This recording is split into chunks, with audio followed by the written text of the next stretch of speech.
Welcome everyone to Government Contractor Chat. We are going to get started now. Please kindly mute yourselves and go off camera until the Q&A portion. I am Lindsay Riegelsberger, Director of Operations and Business Development for Streamline Government Contracts. Streamline helps small to mid-sized government contractors who seek experienced, effective support with contract management that reduces risks, increases profits, and enhances reputations. We do this by negotiating teaming agreements, subcontracts, preparing estimates of completion when necessary, and speaking to contracting officers in their own language. We are the proud organizers of Government Contractor Chat, and we thank you for joining us today. I'm going to introduce our guest speaker now. Eileen Kent is a federal sales guide and president of Custom Keynotes. She specializes in building industry intel and creating customized winning federal sales action plans for contractors through her three-step program. She has advised over 10,000 people and trained over 350 companies since 2002, bringing over 22 years of experience training federal sales teams how to build winning relationships prior to the bid even starts. Let's welcome Eileen Kent to help us understand how to choose the right bids to propose and only invest in winners. Eileen Kent. Thank you so much, Lindsay. It's just an honor to be here today. So first of all, Streamline, thank you so much for having me, Lindsay, and a big shout out to Karen Long, a very, very long-term friend of mine, known each other for many years. Welcome everybody to the learning the bid, to bid or not to bid. That's the $64,000 question. We're going to have a lot of fun for the next, I would say 40 minutes or so. You're going to notice that I don't have a slideshow today. And the reason why is I pulled this from my building blocks of a winning proposal training that I charge for. And this is a big piece of that training of understanding how to make the bid no bid decision. So you're going to see me go over a Word document, and the reason why is you're going to get a copy of this Word document if you want it, and you're going to be able to just simply take this Word document and implement it in your own process as you're moving forward in your federal sales and going after bids. So it's a Word document, so you can immediately use this as a template at your company. If I had a PowerPoint, then you'd have to create a template, and I didn't want to do that.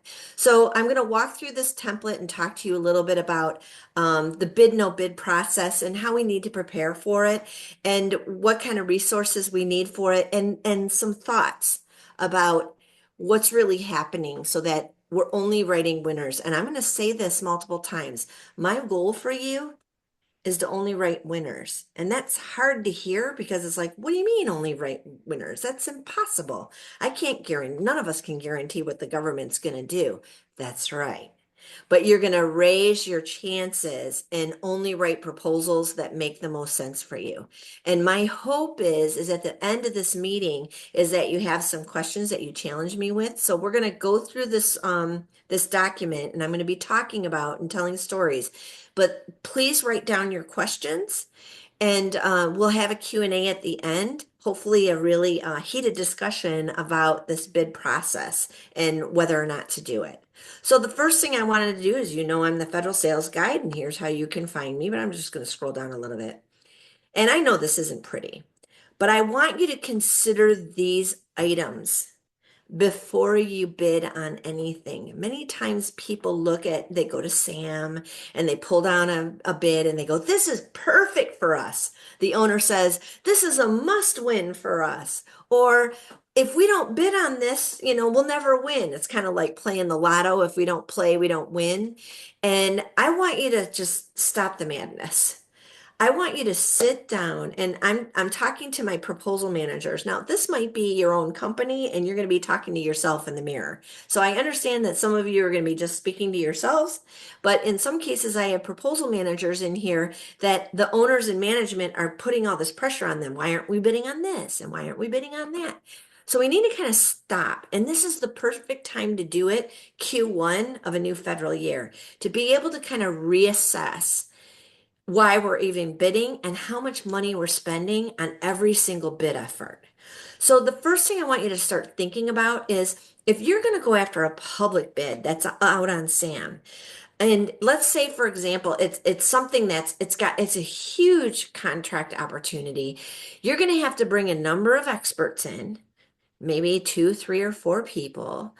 You might need 30 days or more to respond to this. I'm talking a bigger bid right now. And what I want you to do is get out the multipliers. How many people, how many hours, what is the hourly rate for each of these people? And, sometimes you bring in a proposal manager that is a consultant, they're going to charge you anywhere between 100 and 250 an hour. That's a lot, for a small business. But also, so I would just grab an hourly rate on average. Let's say you're pulling your salespeople in, your program people in, your project people in, or maybe it's all you. But let's just put just a number. Let's put $100 an hour, the overhead and everything. And then you're going to bring together what are the production costs. I know a lot of times you're not sending in a paper one, but you're going to have someone do some graphic design. You're going to create a template. You're going to need some production costs put in. In fact, recently I had a proposal expert say to one of my clients, "Look, I would love to build you a template just so you have the template first." And she's charging, almost $1,000 just to build the graphic template to be able to answer the mail.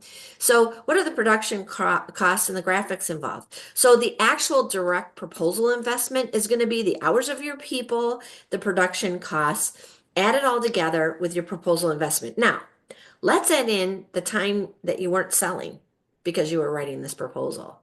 The lost time with your family and friends because once again, you're spending Thanksgiving weekend on a proposal that you could have been with your family instead.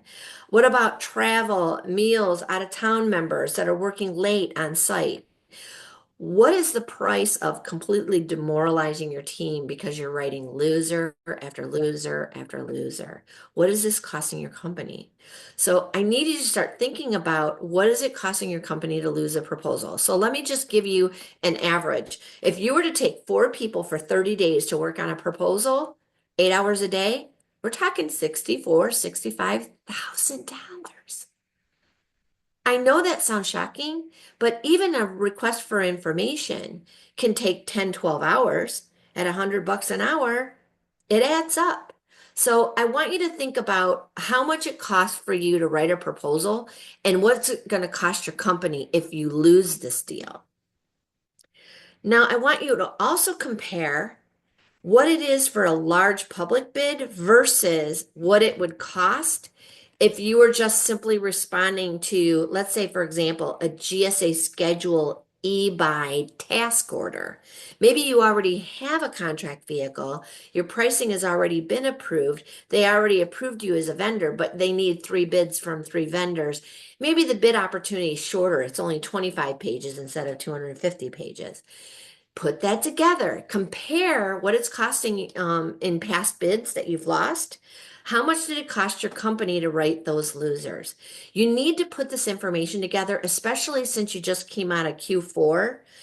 Go through a couple of your loser bids and see how much it actually cost you in time, effort, heart, soul. Where's your gut? Where's your heart? How much did it really cost you when you lost that deal? And how often is it that you send in a proposal and you never hear from them again? Or you send in an RFI and it just disappears. Why? Because in the RFI, they tell you, you're filling out this RFI, but we reserve the right to just invite the vendors we're interested in after. This is a market. This is just market research. And then we reserve the right to just invite a couple. You might never see it again. So you need to be really savvy about all your proposal efforts and the dollars that you're spending. And some of you are spending time writing original content. Some of you are hiring an AI company to write it for you, and it just goes zip, zam, zoom, and you're able to bid it. Well, how are those doing for you? Are they giving you just canned answers to questions? So what is that software costing you? So just you need to start adding up what the cost is of writing loser proposal after loser proposal after loser proposal. I talked to a gentleman just last week who spent all last year writing proposals. That's all he did. He didn't do any sales activities.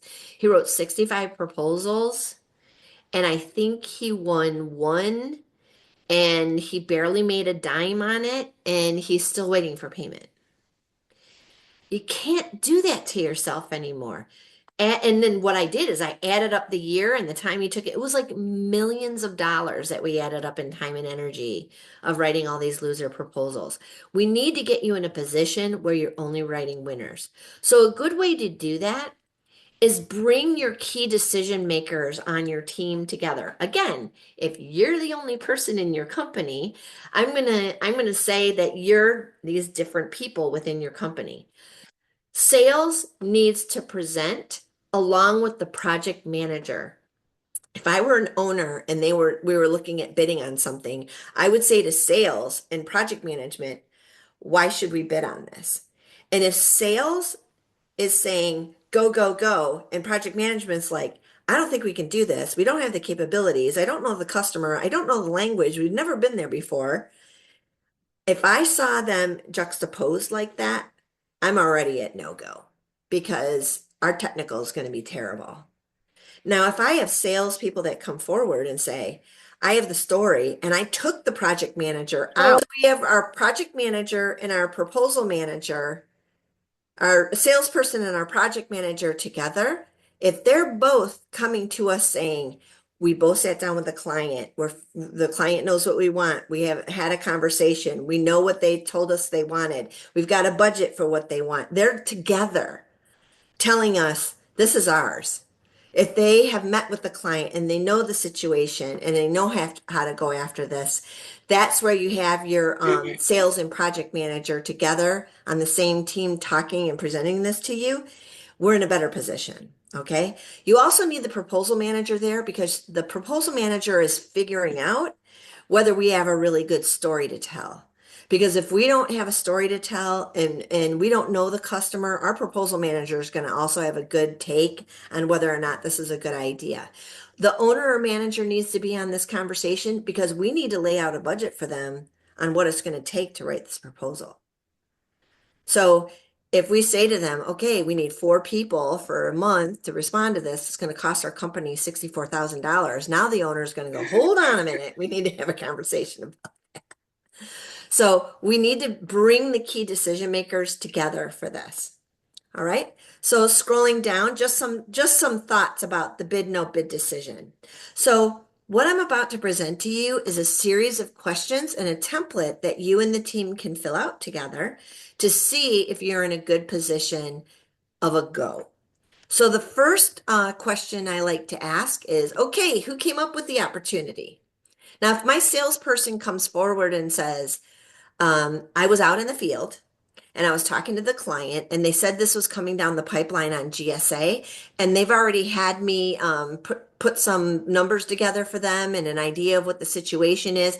If the salesperson is acting like a reporter and they've got a bit more of a story going on of what actually is going on the ground, I'm feeling pretty good about that salesperson. So I'm going to say, okay, capture manager, sales manager, you're going to lead this and bring it, keep working it because maybe the salesperson is telling me it's not out yet. I still have time to work it.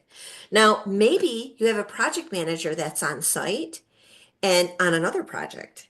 And your project manager comes into the office and says, they have more projects going on. We need to have a sit down with the customer because I think we have more business to do here. Again, in a good position, then your project manager, that's a good position to be in if a project manager's bring it. If now a teaming partner is coming to you or someone's advertising on LinkedIn, I'm looking for a teaming partner to go after this opportunity with me. I would sit down with that teaming partner and say, okay, tell me the story. How much do you know about this? And the teaming partner says, well, I found it on GSA or I found it on SAM. And then I say, and I use this bid no bid. Tell me more. And they have nothing to share with me other than, well, I'm looking for someone like you. I'm looking for a service disabled vet like you with past performance, but you don't know anything about the customer. This is not a fit. So really, did a call come into the office? We're interested in you bidding on this. Can you consider it? And that's also, I'm still a little worried because maybe a buyer has 2 good bids and they're looking for a third. So you need to kind of dig into who uncovered it and how did they uncover it. I've had salespeople come to me and say on a Friday, we're going to work on this bid all weekend. And I'll say, well, what's the situation? And then they say back to me, oh, I found this on this great website called Sam. And I'm like, hold on. Oh, you just found it and it's due Monday? Come on. But I worked so hard. No, you didn't. You found it on Sam. So who identified it? Who's going to be the lead person that's going to be leading the team to find out more about this bid? Who's also going to be, so who's going to be on our capture team? So let's say, for example, our salesperson knows about it. Our project manager knows about it. Our teaming partner knows about it, and their salesperson and their project manager. We're going to write everybody's names in here. And we're going to say, we're going to keep sending them out to be asking questions. And of course, we're looking at the timing for this. If the bid's not out yet, according to FAR 15.201, they are allowed to talk to you. They are allowed to talk to vendors about upcoming opportunities. So send your capture team out to keep getting information. Because if the bid is already out and we don't know anything and it's due in 3 days, come on, what's our shot? But it's perfect for us. Really? You're going to kill yourself for 3 days, a whole weekend, Thanksgiving, to respond to a bid that you know nothing about and is due on Monday? That's too much to put on the team. In fact, I have a nickname for that. I call it ringing the dinner bell. You don't want to ring the dinner bell for a huge bid opportunity to get the whole team together to write this unless it makes sense. Because if you keep ringing the dinner bell every other day, we got another one, we got another one, your team is going to be like, ugh, they're going to be overwhelmed. And then they won't know which one's priority. So we also have to look at the timing of when it's due. So the next question I would be asking my team, okay, guys, let's sit down. Who do we know inside the agency? Who is the contracting officer? Who's the contracting specialist? Who's the end user program project manager that needs our help? And by the way, do we think they're going to be on the evaluation committee? Are they going to fight for us? When we write this proposal, is there going to be someone in there saying, I love this company, they're wonderful? Do we have someone that's going to be on that evaluation committee that knows us? Who do we know inside the agency that knows us, loves us, trusts us? If we have no names in here, we're in trouble. Do we have any idea who at the customer site actually drafted the RFP? So sometimes what happens is when they have an idea, they might sit down with 2 or 3 vendors and say, maybe large primes that they're already working with, and they might say, hey guys, we're looking at this project and we're not sure how to formulate this. People are going to have a say. Vendors, industry, they might have a few industry days about it. They might have Q&A about it. So knowing who built this RFP, RFI, RFQ is going to help you. And if you've been in on some of those planning sessions, adding to it, having sidebar conversations with them, you're in a pretty good position. If you had a say, all of a sudden, for example, let's say your product that you are you have a name brand product and they are looking for that specific name brand product item number and the manufacturing number, and you're the one who carries it and you're the one who demonstrated it. Your chances are a little bit higher than the equivalent product that they're looking for. So the next question is, this one's a little bit more savvy. I call that, who do we know who has a relationship with the customer? And I call this person the fox. So let me give you an example. Let's say you were doing a really good job at an agency and they just thought you were the bomb. You're the best. You're fantastic. They're so proud of you. They helped your business grow and grow and grow at their agency. Maybe one of their sister agencies needed your kind of help. And maybe that end user and the end user at that other agency were having lunch together or something. And the other one's talking about pain. And your end user comes to you and says, hey, this other agency needs your kind of services. I already put in a good word for you. Okay. So you go meet that new agency. And then your person says, hey, they love you, but they don't like your project manager. do another appointment and bring in a different project manager. So you go into the agency again with the new project manager and you have a conversation. Okay, they love that person. They're wonderful. You know, you have someone that has nothing to do with that other project, but they're giving you information on how you're doing. If you don't think this is not happening, you're not playing in this game. Because I can tell you almost every deal that I've ever done, someone has recommended me in and they weren't part of the decision and they coached me along the way. In fact, that other agency might have acronyms I don't know or a process I don't know. And I might go to that other person and go, okay, they said this and they told me this. I don't really know what that is. And they go, oh, this is what it is. So if they want you to be successful, they'll help you. And I call these people foxes. So I'm going to give you a real life story about that really quickly. I had a particular situation where I was calling on the Naval Yard, and I was in Crystal City.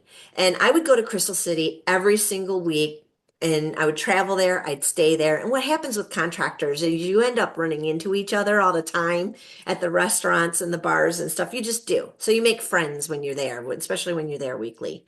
And I met this just old, crusty old guy, and he was an old Naval Yard company selling to the Naval Yard.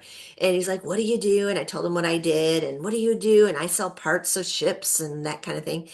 And he said, "I know someone that might need your services inside the Navy Yard." And he made the introduction. So I went in to see the guy in the Navy Yard. And then I saw my buddy the next week and he said, "Loves you, thinks you're great," you know? And then I made friends with the Naval Yard guy, but then the Naval Yard guy recommended me to the Naval headquarters where something needed to be done there.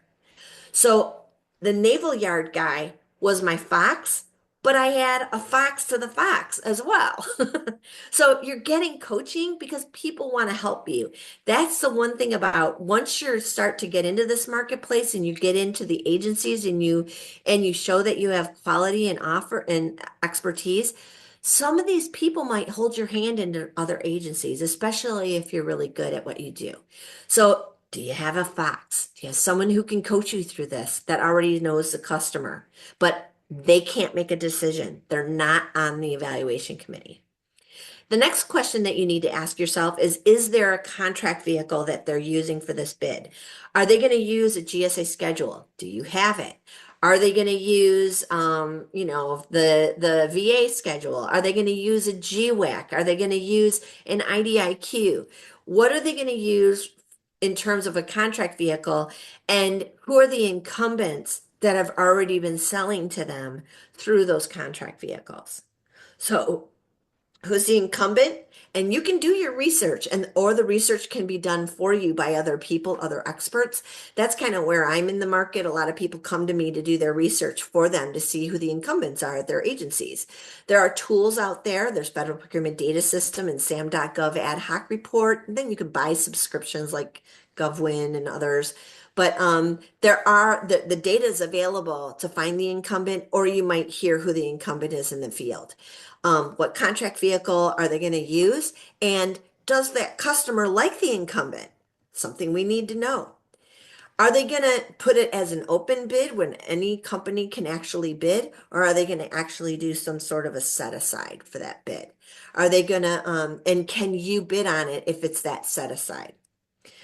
The other thing you need to understand is your customers in the government, they could be telling you, "Oh, you're the company I'm going to hire." It's just we're just going to go through the steps of doing the bid, but you're the company. Don't believe them. Always assume that they've hedged their bets with three companies because they absolutely have to have three written bids that are competent companies with three different, within the right budget area. If they're telling you you're the one, they've told two other people, I guarantee it. So assume that two other companies are going to be up against you.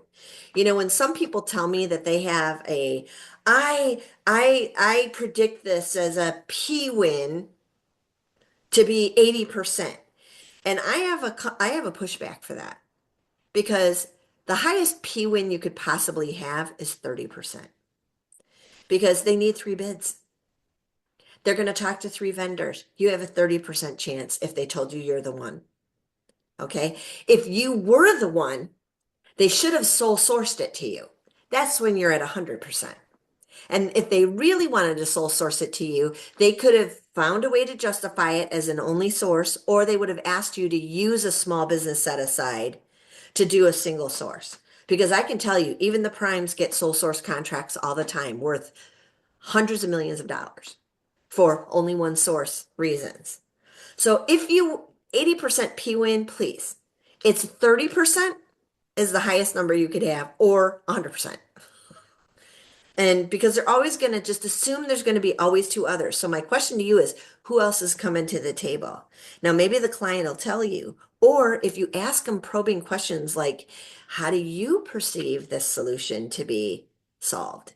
And they start using your competitor's words for how to solve it, you know they're talking to so-and-so.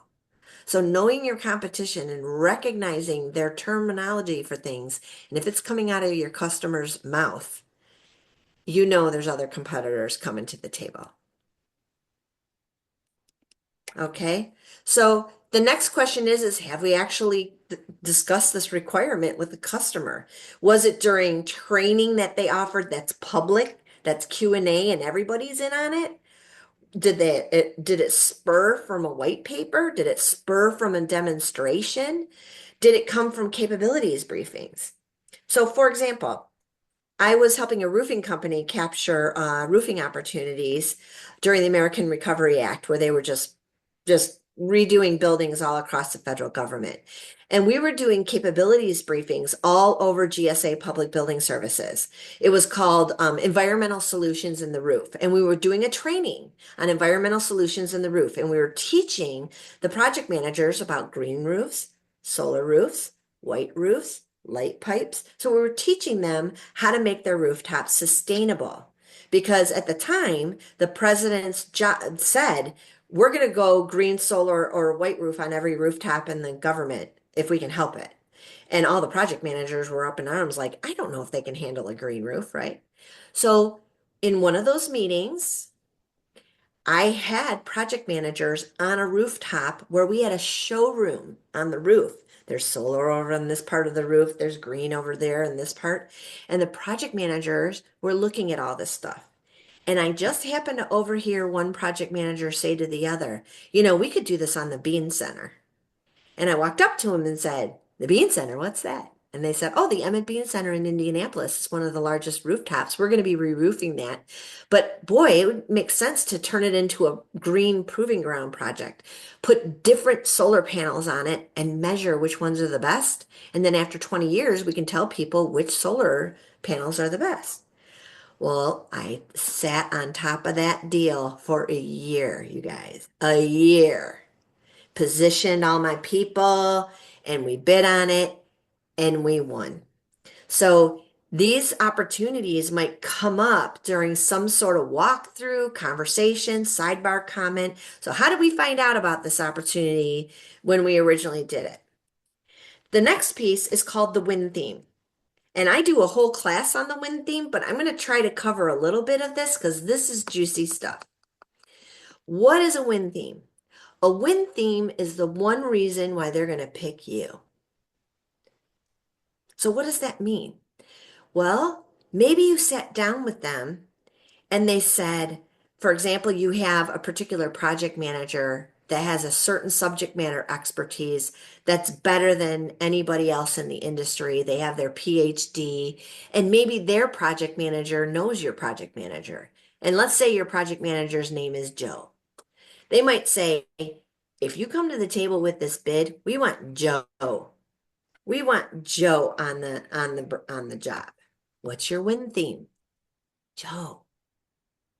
Joe's the person, and now the bid's going to say you must have a PhD and certifications, but they want Joe, and Joe's on your team. So I want to also give you just a quick, I want you to kind of go into your head just for a second, and I want to use an example of a bid that might go out and how the win themes work. So let's say a bid went to Sam and it just said, we want cake. We want cake. All of us are going, I can bake a cake. That's perfect for me. I can do it, oh, $1 million for a cake? I'll do that. I can sub that out to a cake baker or whatever. And then everybody sends in their bids. But everybody forgets to ask key questions like, what's the occasion? What are the flavors? Any allergies? Where's it going to be delivered? How many people? What is the recipient's favorite colors, flavors? How many layers? You see what I'm saying? The technical is all those sit down with all the details about that cake. Your technical person needs to know this information. Now, but if the customer went and taste tested a couple of bakers, you better believe the 3 bakers they visited is going to send in a proposal that's exactly what they wanted. Win theme. They knew what the client wanted and presented. They knew the occasion, the flavors, the layers, the number of people, how it was delivered, but the bid was so vague. So one of the phrases I want you to start saying to each other when you're doing this bid no bid conversation, what's the occasion? What's the pain behind this deal? What is it they're looking for? Has anybody actually talked to them? Have they taste tested us? Have they visited our offices? Do they know our people? Or are we going to be someone sending in, they wanted a retirement cake and we're sending in, a Raggedy Ann cake instead. We can look foolish if we send in a bid and it's completely off of what they want. Didn't you ever get a response of, you didn't understand the scope of work, or you were marginally qualified? You shouldn't have bid on that. You shouldn't have, because you were guessing. If your technical team is saying, I need a crystal ball to answer this, we're in trouble, Houston. We're in trouble. So the next question we need to ask is, what's the customer's fear and what are we going to do to alleviate that fear by being a safe bet? So for example, if we're you got to address the elephant in the room. If we're a small business and they're looking for 100 people, 200 people, 500 people, you better have a teaming partner and bench strength. And you better have several teaming partners coming in that had past performance at that agency so that they know you know how to scale, right? So we need to ask ourselves, what's the fear behind this? What is the thing they're most afraid of? Because we need to address that in the bid. In fact, we need to address that during the very first page, the executive summary. We know you're worried that we're small, but we're mighty. We have these 3 companies together and combined, we have 300 people able to respond to this. We have the bonding capacity to be able to do that. We have the past performance to scale. We're safe. We have a great safety record, right? So address the customer's fear. So what are we offering that makes us a safe bet? What's our safety record? What are our warranties? What are our return policies? What are we able to do that if they make this decision and they regret it, what can we help them so that they know that we have the capacity to make them feel like, whew, safe bet? Because on their side of the table, they're saying to themselves, I never got fired by hiring Booz Allen, SAIC, CACI, IBM. And if we're small and we're up against those big boys, we need to be able to tell them why we're still a safe bet, even though we're small. Next question is, what's the value of this opportunity? So for example, let's say it's a $2 million opportunity and you're very excited about it, but once you add up the dollars, you're only going to make $20,000. And once you write the proposal, you just blew that $20,000 in the proposal writing. So get your numbers in line as soon as possible, because when you look at that opportunity, you need to make sure you're making money from moment one, day one, product one. You don't want to buy in this business. They call it buying the business when you go in at cost or just above cost. You're going to get burned. And you just burned your profits by writing this proposal. So make sure you're looking at this opportunity and the true value. In fact, I had someone recently that was working with me and they were looking at advertising, like going after the advertising media buying. And the way that business works is you buy, I guess you buy the airtime and then you hold on, you have to pay for that, hold on to that, and then the government pays you, which means you might have to buy national ads that are hundreds of millions of dollars. If you're a small business, can you do that? So you need to really look at the finances before you go after it because there would be nothing worse on their end is to put you out of business. They don't want to. So what's the reason the customer is going to choose us? It's going to be that win theme. Okay. And once again, here are those numbers that we put together. What type of opportunity is this? So if it's a public RFP and it's an actual task and you win money, okay, that's great. But they might be just going for, they published an opportunity to get something like an indefinite delivery, indefinite quantity contract. You're spending a month just to get the opportunity to bid on opportunities. And you're going to have to throw more money at writing proposals after you've won that IDIQ.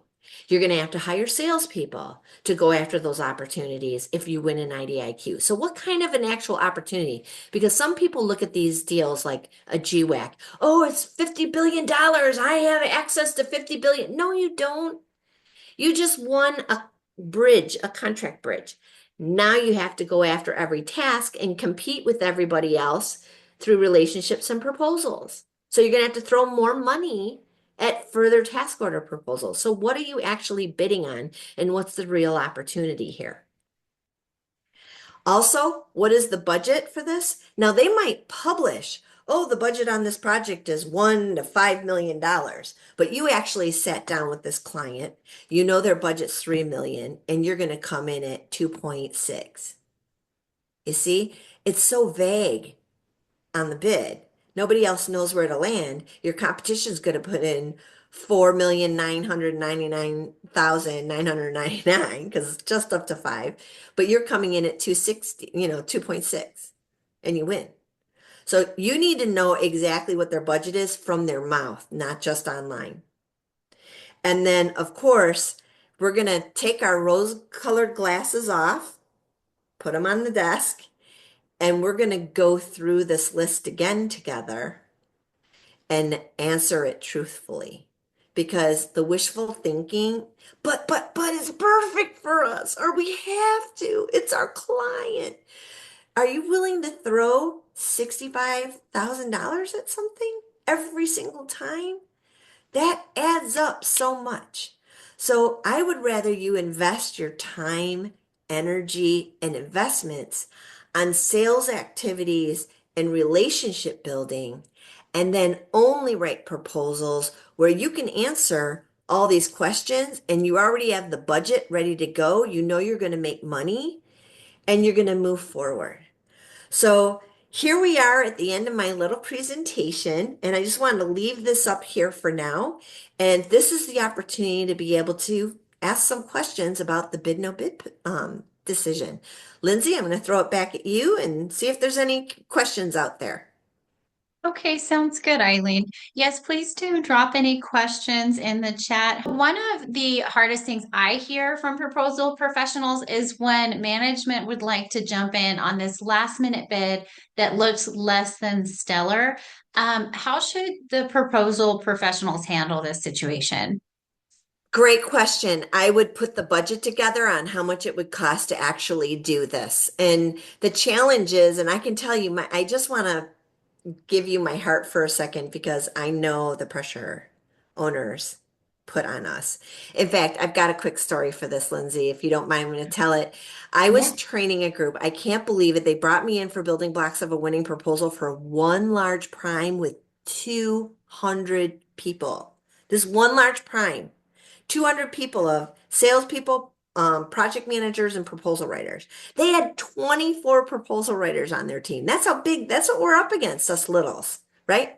So what we did as an exercise, we did a bid no bid exercise, and I split the room in 4 like this.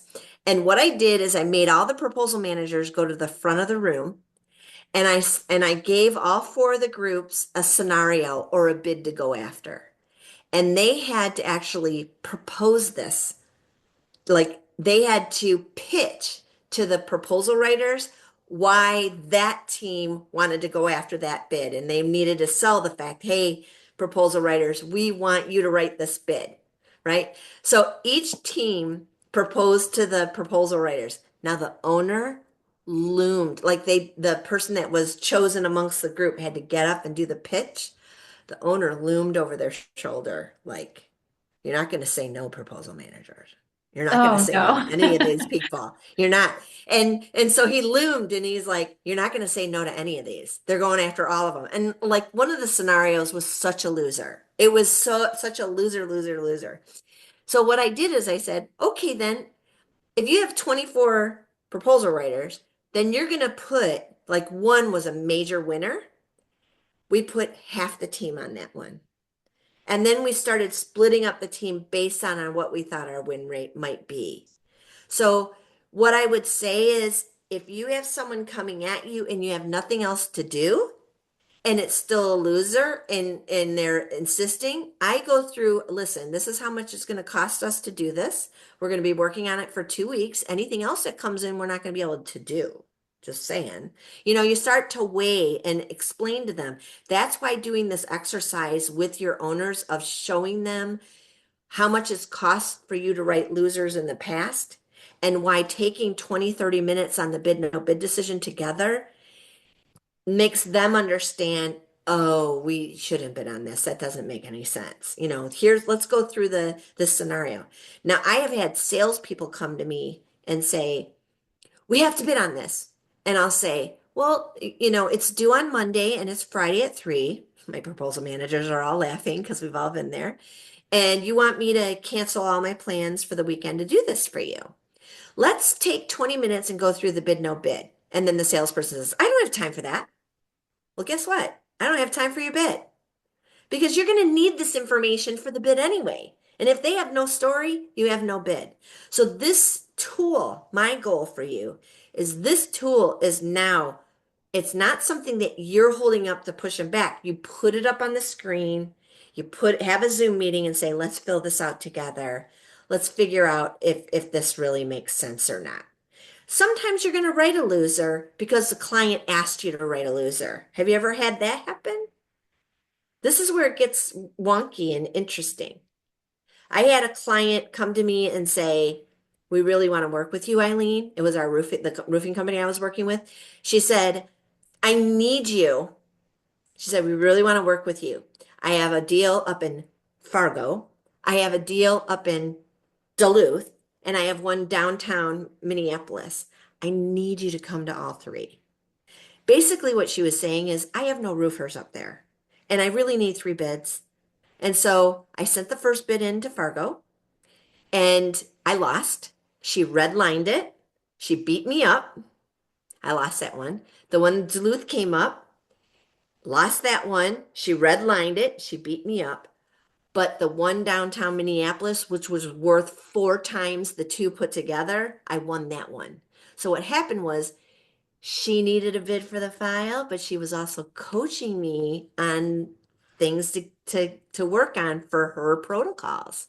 So she set me up for success. So sometimes writing a loser, if you have it, when they're saying, I need you to come, you go, really? Well, what's it? You're getting that they want a loser. Well, I get an appointment out of that with your team. Or I get, you got to get something out of it. I get more opportunities. Okay, they're going to win this one, but you're going to spread the love next time to me, right? So sometimes it's strategic to write a loser, but you have to be really smart and strategic about it. Okay, great answer there, Eileen, and thank you for your insightful stories that really help us bring it all together. So would that be kind of the answer to this question then? If there are 2 bids and you only have enough resources to write one really good one, how does the business decide this? I would use this bid no bid decision and the dollar amount. So I have another story for that. I hope you don't mind my stories, but No, um, no, great. it was another Friday afternoon, and one of my salespeople in San Francisco said, Eileen, this is a $5 million deal. I want you to work on it all weekend, due Monday. I said, where'd you find it? She said, Sam. That was pretty much all she could say. And, the big X. Nope. And then, of course, she called her bosses crying, and I worked so hard on this deal, and Eileen's not going to write the proposal, right? Then 2 minutes later, Southern California called me, that salesperson. That person called me and said, Eileen, I need you to fly here tonight. And I'm like, what's the story? And she said, listen, I set up their offices already and they're bugging out of the space that I did. They want 175 workstations and 50 offices by Tuesday. This is a $500,000 deal. It's ours. I just need you to write it up. And she's like, I've been visiting them every day for a month and they're bugging out. They need us and it's ours. Am I going to that one? It's not 5 million, it's 500,000. Sole source, yes. So you're going to be able to tell in your gut. If you're looking at two, you're going to know if someone doesn't know the story on one, but even if it's less, but somebody else knows, or really they know the juicy stuff, that's your higher chance.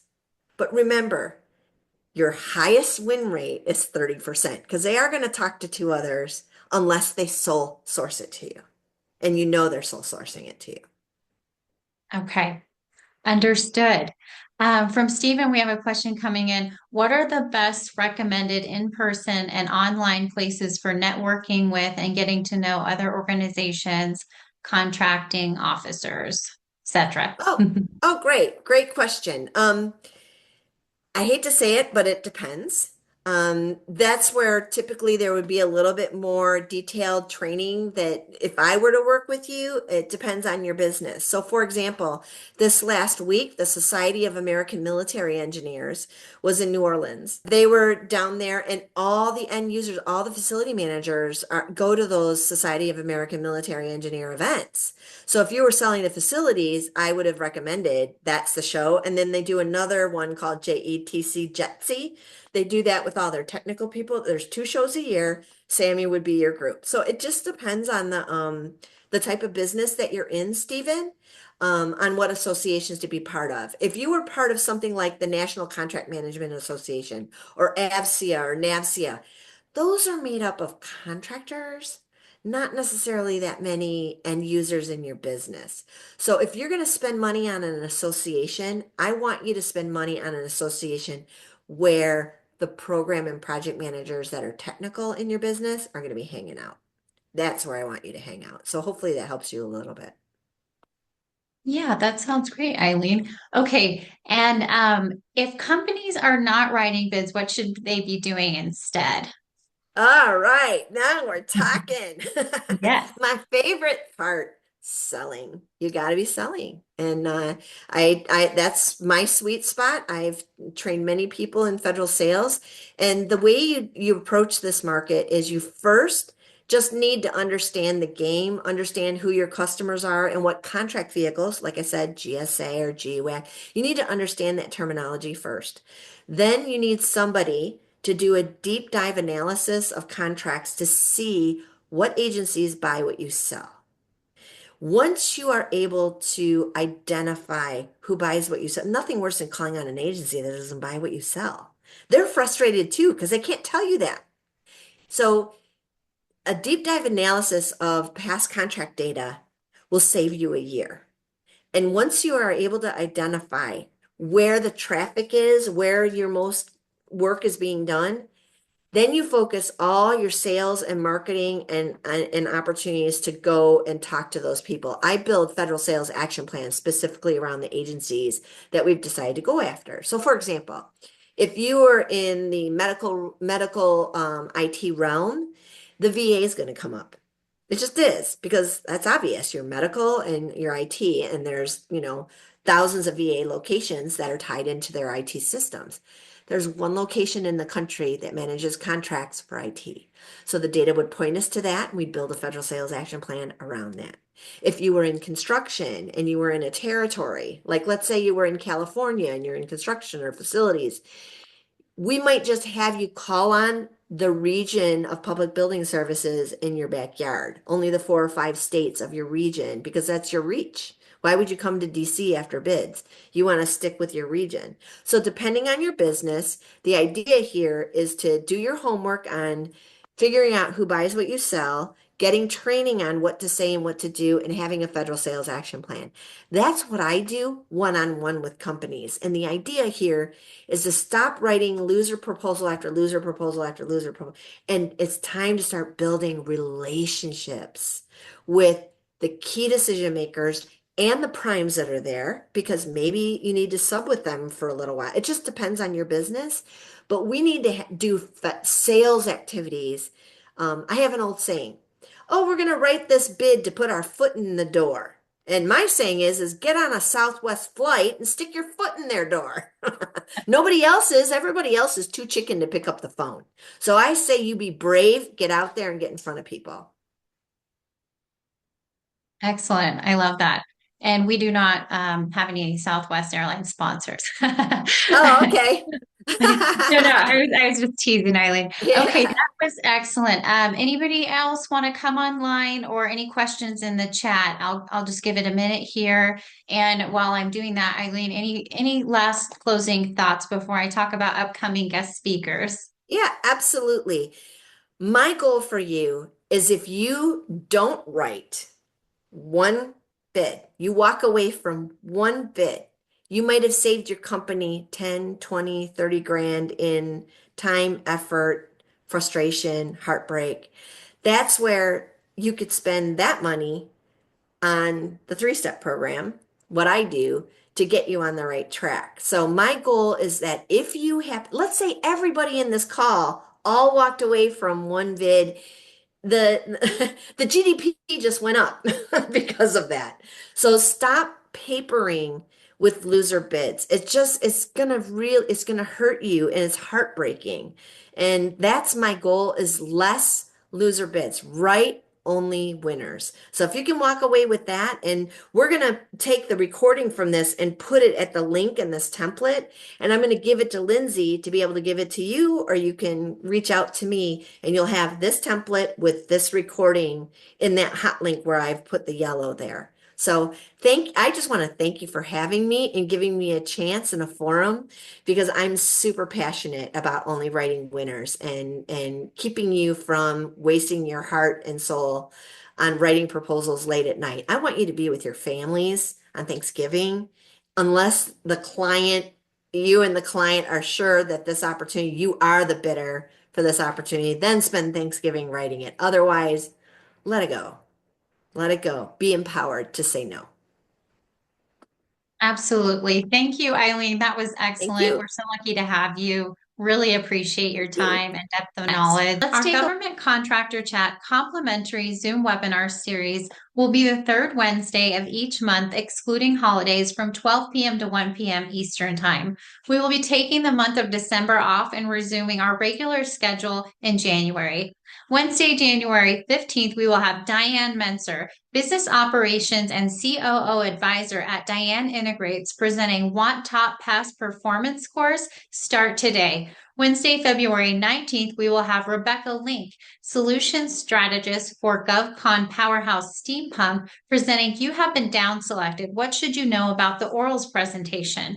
Wednesday, March 19th, we will have Ashley Duell, CEO of Duell Dev, host of the GovCon Hacks podcast, and government contracting SME, presenting essential capabilities statement tips for government contractors.